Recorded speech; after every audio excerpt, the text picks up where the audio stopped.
Welcome dear rockers. आज हम देखने वाले हैं वेनयम मूवी। इस मूवी की शुरुआत में एक शराब के ठेके को दिखाते हैं जहां काफी तादाद में भीड़ रहती है। तभी वहां पर खड़े दो दोस्त आपस में बात करते हैं, जिनमें से एक कहता है कि भीड़ को देखकर ऐसा लग रहा है मानो कि फ्री में दारू बंट रही हो। हमारी सोसाइटी में लोग फालतू के काम करते हैं और ये भीड़ भी उसी का उदाहरण है। इस पर दूसरा दोस्त कहता है कि हाँ, तुम बिल्कुल सही कह रहे हो, यहाँ आने वाला हर एक शख्स का बस यही एक मकसद है। अभी वो दोनों बात कर ही रहे होते हैं, तभी उनका तीसरा दोस्त भी वहाँ पर आ जाता है और उनसे कहते हैं कि हमारा काम हो गया, चलो अब यहाँ से चलते हैं। अब आप सोच रहे होंगे कि ये तीनों कौन हैं, तो ये तीनों इस कहानी के मुख्य पात्र हैं, कृष्णा, विवेक और रियाज। वह अब कहानी में आगे बढ़ते हैं, जहाँ दिखाया जाता है कि तीनों शराब खरीदकर सीधे रियाज की शॉप पर जाते हैं और पीना शुरू कर देते हैं। पीने के दौरान रियाज उनसे कहता है कि अब बहुत दिनों तक ये सब कुछ नहीं चल सकता। इस पर कृष्णा उससे पूछता है कि भाई क्यों, क्या तुम्हें लीवर कैंसर है? रियाज कहता है कि नहीं, ऐसा नहीं है, दारू खरीदने के पैसे भी तो होने चाहिए, तुम लोग तो बस मुझे लाइन में लगा देते हो और इसके मजे लेते हो, ऐसा कब तक चलेगा? इस पर विवेक कहता है कि ज्यादा उड़ो मत, मेरा एक बार बिजनेस अच्छे से रन होने दो, उसके बाद देखो मजे ही मजे। रियाज हंसकर कहता है कि अरे पहले बिजनेस को चला तो लो, उसके बाद बात करना। तुमने तो साइट का नाम भी केरला डायरी से बदलकर केरला आंटी रख दिया है और अब नेचर और हमारी संस्कृति की पिक्स के बजाय तुम औरतों की गंदी इमेजेस को अपनी साइट पर डालते रहते हो, ऐसा चलेगा तुम्हारा काम? और इस तरह ये तीनों आपस में बहस करते हुए पीने लगते हैं और फिर वहाँ से वो अपने घरों के लिए निकल जाते हैं। रियाज घर पहुँचता है जहाँ उसकी माँ उसका इंतजार कर रही होती है और उसे देखते ही कहती है कि आज मुझे रफी की पत्नी ने एक काम ऑफर किया था, लेकिन मैंने उसे मना कर दिया क्योंकि मेड का काम करके मैंने तुम्हें इतना बड़ा कर तो दिया है और अब तो तुम्हारा फर्ज बनता है कि तुम मेरा ख्याल रखो, न कि मैं तुम्हारा। रियाज कहता है कि क्या मैं अभी तुम्हारा ख्याल नहीं रखता? फिर दोनों आपस में बात करते हुए घर के अंदर चले जाते हैं, जहां रियाज अपनी माँ से खाना मांगता है। यहाँ दूसरी तरफ कृष्णा और विवेक भी अपने अपने घर पहुंच जाते हैं। अब अगले दिन सुबह रियाज अपनी शॉप पर पहुंचता है, जहां वो अपने कस्टमर से बात करता है जो कि होटल का मैनेजर है। मैनेजर उसे बताता है कि हमारे यहाँ पर एक नॉर्थ इंडियन लड़की आई है और हमें उसको वाटरफॉल दिखाना है। तभी वहाँ पर दूसरा कस्टमर भी आ जाता है, जिसने रियाज की शॉप पर अपनी साइकिल रिपेयर करने को दी होती है, लेकिन वो रियाज पर नाराज हो जाता है क्योंकि उसकी साइकिल अभी तक रिपेयर नहीं हुई है।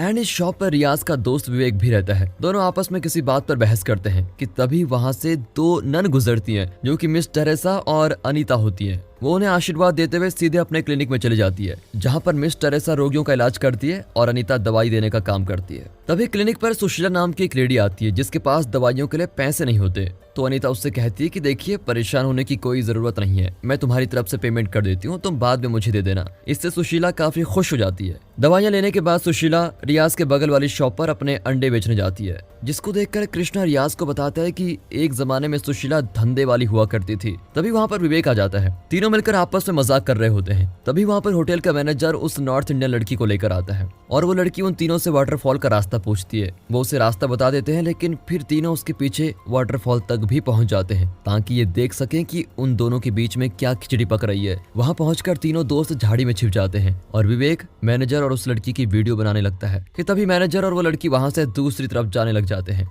एक्चुअली विवेक तो उनके पीछे जाना चाहता था, लेकिन रियाज उसे ऐसा करने से मना कर देता है और विवेक से कहता है कि अब आगे कुछ भी देखने की जरूरत नहीं है, क्योंकि आगे क्या होना है ये तो हम अंदाजा लगा ही सकते हैं। इस पर विवेक और कृष्णा उसे कहते हैं कि ये सभी चीजें हमारी लाइफ में कब होंगी यार, कब हम किसी लड़की के साथ इंटीमेट हो पाएंगे। इस पर रियाज उन दोनों से कहता है कि जहाँ पैसा नहीं वहाँ लड़की नहीं, हमारे पास तो पैसा भी नहीं है, इसलिए लड़की भी नहीं। इस पर विवेक कहता है कि ऐसा नहीं, रुको मैं कुछ उपाय करता हूँ जहाँ से हमें आराम से लड़की मिल जाएगी। फिर वे सभी वहाँ से निकल जाते हैं और जाते जाते मैनेजर का हेलमेट भी उठा के लेके जाते हैं। दूसरे दिन वो तीनों फिर से मिलते हैं और विवेक उन्हें बताता है कि उनके पास एक क्रिस्टी नाम का आदमी का नंबर है, जो कि लड़कियां प्रोवाइड करता है। वो उसे फोन करते हैं और उससे जानकारी हासिल कर लेते हैं। अब क्रिस्टी उन्हें बताता है कि हाँ, मेरे पास लड़कियां मौजूद हैं, लेकिन उनकी कीमत 10,000 रुपए है। अब ये तीनों सोचते हैं कि यार 10,000 का इंतजाम कैसे किया जाए। तीनों 10,000 जुटाने में लग जाते हैं। यहाँ विवेक अपना लैपटॉप बेच देता है और रियाज अपनी शॉप पर पड़ी पुरानी साइकिल बेच देता है। फिर भी उनके पास पैसे थोड़े कम पड़ रहे होते हैं,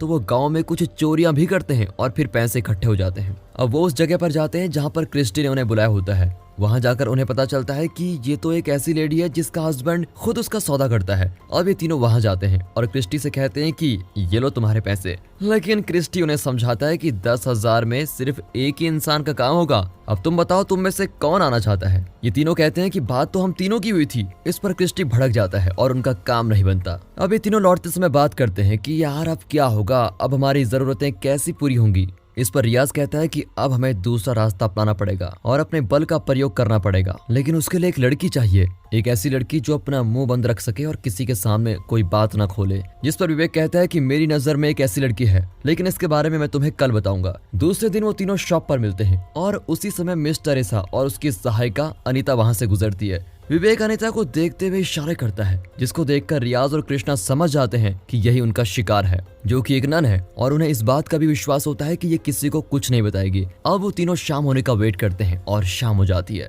मिस टेरेसा क्लिनिक से कॉन्वेंट के लिए निकल जाती है और पीछे से अनीता क्लिनिक को बंद करके कॉन्वेंट जाने वाली होती है। तभी कृष्णा मिस टेरेसा को वहां से जाता हुआ देखकर सीधे क्लिनिक में पहुंच जाता है और अनीता से कहता है कि मेरी गर्दन में मोच आ गई है, कुछ दवा दे दीजिए ताकि मुझे आराम मिल जाए। अनीता कहती है कि मिस टेरेसा तो जा चुकी है, आप कल आइएगा। लेकिन कृष्णा कहता है कि नहीं, मुझे काफी दर्द है, प्लीज आप कुछ लगा दो जिससे मुझे आराम मिल जाए। अनीता उसे कुछ दवाइयां लगा देती है और ठंडे पानी से नहाने से मना भी करती है कि तभी कृष्णा वहां अपने दोस्तों के पास पहुंच जाता है और वहां जाकर उनसे कहता है कि उसने जितना हो सके उतना अनीता को लेट करवा दिया है, अब हम अपना काम कर सकते हैं। तीनों शॉप का शटर बंद करके सीधे जंगल पहुंच जाते हैं। वहां जाकर झाड़ियों में छुपकर वो बैठते हैं। थोड़ी देर में वहां से अनीता गुजर रही होती है। तभी अचानक रियाज उसके सामने आकर खड़ा हो जाता है और उसे पकड़ने की कोशिश करता है। अनीता घबरा जाती है और रियाज से पूछती है कि तुम्हें क्या चाहिए, लेकिन रियाज कुछ नहीं बोलता और अनीता को दबोचने की कोशिश करता है। अनीता वहां से बचकर निकलती है कि तभी आगे बढ़ने पर कृष्णा और विवेक उसको पकड़ लेते हैं।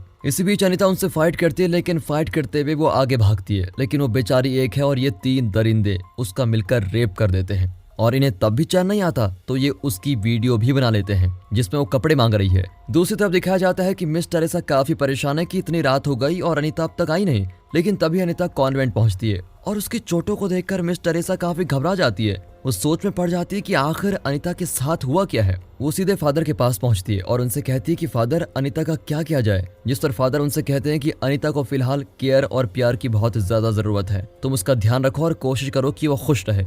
अब मिस टेरेसा और बाकी की नन मिलकर अनीता के जख्मों को साफ करते हैं और उस पर मेडिसिन भी लगाते हैं। वहीं दूसरी तरफ ये तीनों मिलकर सोचते हैं कि कहीं अनीता हमारे बारे में कुछ बता न दे किसी को, लेकिन विवेक अपने दोस्तों को बताता है मैंने तो वो वीडियो एडल्ट साइड पर भेज दिया है, जिस पर रियाज काफी गुस्सा होता है। अगले दिन जब रियाज विवेक को फोन करता है तो उसका फोन स्विच ऑफ आता है और वो कृष्णा को कॉल करता है तो कृष्णा उसे बताता है कि वो तो अपने रिश्तेदार के यहाँ चला गया है और रियाज को भी ये सलाह देता है कि रियाज तुम भी कुछ दिनों के लिए गायब हो जाओ। इस पर रियाज कहता है कि नहीं, मैं ऐसा कुछ भी नहीं करने वाला। इधर धीरे धीरे अनीता का वो वीडियो चारों तरफ वायरल होने लग जाता है जो कि विवेक ने एडल्ट साइट पर भेज दिया था। गांव में भी सभी लोग उस वीडियो को देख लेते हैं और धीरे धीरे अनीता की चर्चे सभी की जबान पर आ जाते हैं। इधर अनीता इस सदमे से बहुत खामोश हो चुकी है। तभी अचानक एक दिन गांव का एक आदमी जिसका नाम वर्गीस था वो कॉन्वेंट पहुंचता है। वहां जाकर वो मिस टेरेसा से कहता है कि अनीता को कॉन्वेंट से धक्के मार के बाहर निकाल दो, नहीं तो सारे गांव वाले मिलकर कुछ ऐसा कर देंगे जो सभी के लिए बुरा होगा। इस पर मिस टेरेसा उससे कहती है कि वर्गीस, तुम बिल्कुल शांत होकर वापस चले जाओ, मैं देखती हूँ मैं क्या कर सकती हूँ। उसके बाद मिस टेरेसा फादर के पास जाती है। वहां जाकर फादर से कहती है कि फादर, एक वीडियो वायरल हो रहा है जिसमें अनीता को आपत्तिजनक रूप से देखा जा सकता है। फादर मिस टेरेसा से कहते हैं कि क्या वो वीडियो तुमने देखा है, जिस पर मिस टेरेसा कहती है कि नहीं, ऐसा वीडियो तो मैंने कोई देखा नहीं। तो फादर कहते हैं कि मैंने भी वो वीडियो नहीं देखा और जब तक हम दोनों ने वीडियो को नहीं देखा तो सुनी सुनाई बातों पर विश्वास मत करो और तुम अच्छी तरीके से जानती हो कि अनीता का हमारे सिवा और कोई दूसरा है नहीं, तो आखिर बेचारी जाएगी कहाँ। ये सुनकर टेरेसा वहां से चली जाती है। दूसरी तरफ अनीता को दिखाया जाता है जो कि अपने कमरे की सफाई कर रही है। तभी उसे उल्टी आने लगती है और वो दौड़कर बाथरूम में जाती है जहाँ उसके पीछे दूसरी नन भी आती है। फिर वो अनीता का हालचाल पूछती है तो अनीता उसको कुछ भी नहीं कहती और वहां से चली जाती है। तभी वहां पर मिस टेरेसा दो नन्स के साथ आती है और अनीता का प्रेगनेंसी टेस्ट कर देती है, जिससे ये पता चलता है कि अनीता प्रेग्नेंट हो चुकी है। अब सिचुएशन अनीता के विरुद्ध होती जाती है। अनीता काफी परेशान लगती है। परिस्थितियां अब अनीता के विरुद्ध होती जाती हैं। अनीता काफी परेशान रहती है कि तभी एक दिन अचानक मिस टेरेसा अनीता को बुलाती है और उसे कहती है कि तुम अबॉर्शन करवा लो, लेकिन अनीता कहती है मैं ऐसा पाप नहीं करने दूंगी, मैं किसी भी बच्चे को नहीं मार सकती।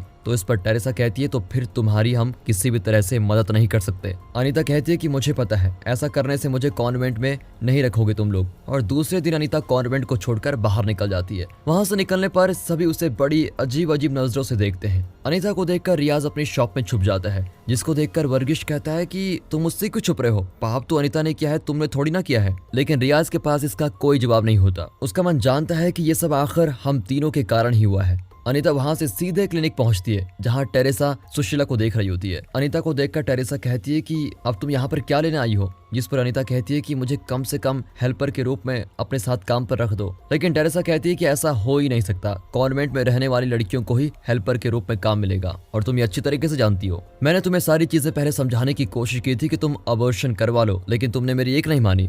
लेकिन अनीता फिर कहती है कि मैं बच्चा तो कभी नहीं गिराऊंगी और इस पर टेरेसा उससे नाराज हो जाती है और कहती है कि तुम यहाँ से चले जाओ। अनीता बेचारी वहाँ से जाने लगती है। तभी सुशीला अनीता से कहती है कि तुम परेशान ना हो, मेरे पास एक कमरा है, मैं अकेली रहती हूँ, अगर तुम चाहो तो मेरे साथ आकर रह सकती हो। अब अनीता के पास रहने की कोई जगह तो होती नहीं, इसलिए वो सुशीला के घर चली जाती है। वहाँ पहुंचने पर सुशीला अनीता से पूछती है कि कहीं तुम ये तो नहीं सोच रही हो कि मैं एक धंधे वाली हूँ और तुम धंधे वाली के साथ कैसे रहोगी। लेकिन अनीता कहती है कि मेरे पास रहने के लिए कोई जगह नहीं है और मैं ऐसा क्यों सोचूंगी। फिर रात हो जाती है और दोनों सोने की तैयारी में लग जाते हैं। तभी सुशीला के दरवाजे पर दस्तक होती है। सुशीला दरवाजा खोलती है और एक आदमी खड़ा होता है जो कि सुशीला से पूछता है, मैंने सुना है तुम अपनी कमाई का नया जरिया घर में लेके आ गई हो। अब इस पर सुशीला भड़क जाती है और उसको भला बुरा कहकर वहां से भगा देती है। दूसरे दिन सुबह सुबह सुशीला मुर्गियों के अंडे निकाल रही होती है। तभी वहां पर अनीता आ जाती है और उससे पूछती है कि इतनी सुबह तुम कैसे जाग गई। तो सुशीला कहती है कि अगर मैं सुबह नहीं जागूंगी तो मेरी कमाई कैसे होगी, ये अंडे ये दूध सुबह निकाल कर मुझे बाजार में बेचने होते हैं।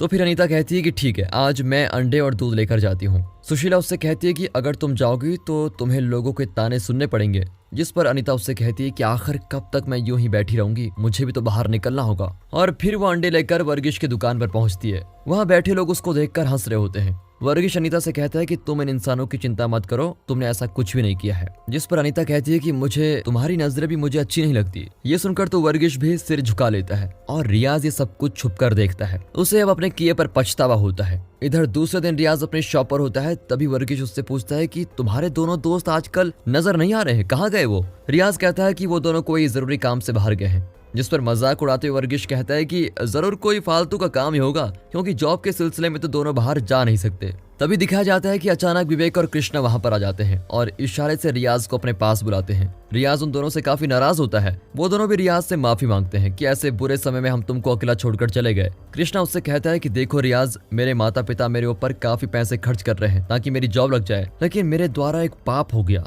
मैंने आज तक किसी औरत से तेज आवाज में बात तक नहीं की थी, लेकिन मेरे द्वारा वो पाप हो गया था। अगर इस दुनिया को मेरी हकीकत पता चल गई तो मेरे माँ बाप तो जीते जी मर जाएंगे, इसलिए मैं यहाँ से चला गया था। इस पर विवेक कहता है कि मैंने कुछ गलत नहीं किया। जब मुझे पता चला कि अनीता ने किसी को कुछ नहीं बताया तो मैं वापस आ गया और अगर मौका मिले तो दोबारा भी यही करूंगा।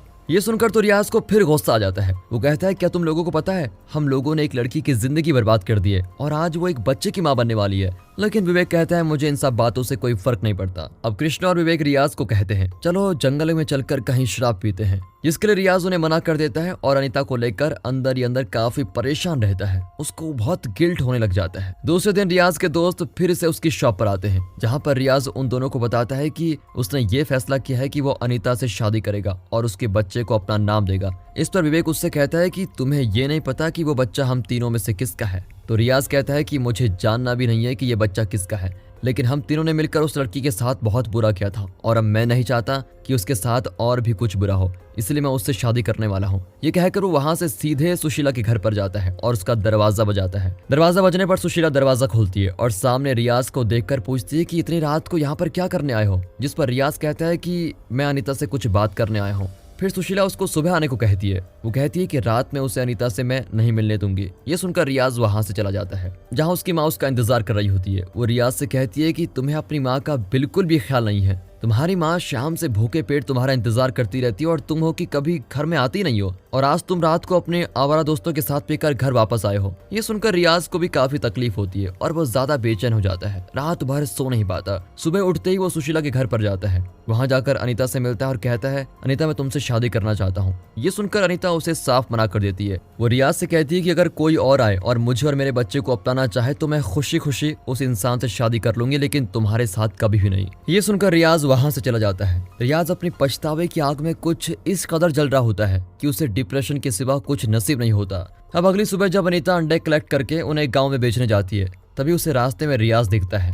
जिसने पेड़ में फांसी लगाकर आत्महत्या कर ली है, जिसे देखने के बाद अनीता कुछ न करते हुए वहां से निकल जाती है, क्योंकि उसके मन में भी रियाज से बदला लेने का गुस्सा भरा हुआ था। दोस्तों फाइनली अनीता ने अपना बदला पूरा कर लिया और अपने हिम्मत के बलबूते पर अपनी दुख जिंदगी को भूलते हुए अपनी जिंदगी को एक नई शुरुआत करने के लिए निकल पड़ती है। और इसी तरह के रिवेंज सीन के साथ इस मूवी का दी एंड हो जाता है। तो दोस्तों स्टोरी यूनिक लगी हो, अच्छी लगी हो, लाइक कीजिएगा और चैनल को सब्सक्राइब कर दें। मिलते हैं अगली वीडियो में, तब तक के लिए गुड बाय, अपना ख्याल रखिए and finally thanks for watching.